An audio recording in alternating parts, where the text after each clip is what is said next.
It has been nearly a year now since 9 people were killed during a mass shooting in the Dayton, Oregon district.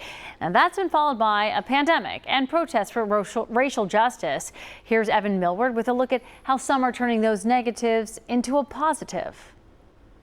It has been a challenging year for the Dayton area, my hometown. But now, thanks to some artists and activists and a protest song, there is a bright reminder of love in the Oregon district. I think Dayton is one of the most resilient places I've ever been.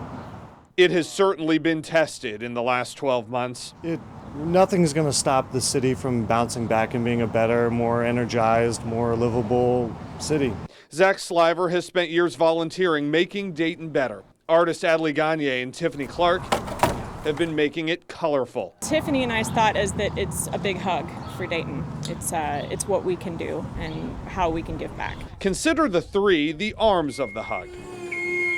We were there as they started painting on the side of Blind Bob's on 5th Street, next to where 9 people were killed in a late-night massacre last August. When the KKK came to town, I protested. When the tornadoes happened, I was able to put gloves on and be able to clean up.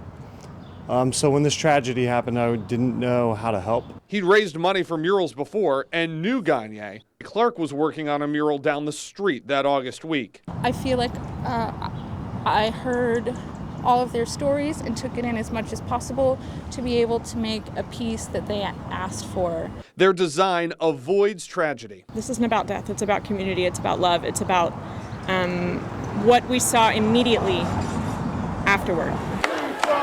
It speaks the language of protest. Words from Marvin Gaye in 1971, trying to find a way. To bring some love in here today. Echoed inside Blind Bob's by Dayton area native John Legend days after the tragedy. It doesn't say we've got to find a way to bring some love in here today, because we already know.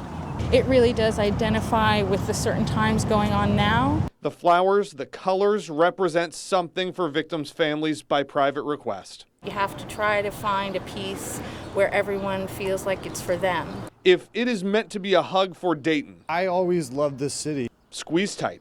Dayton is full of hero stories and people coming together and lost. In Dayton, Ohio, I'm Evan Millward, WCPO 9 News.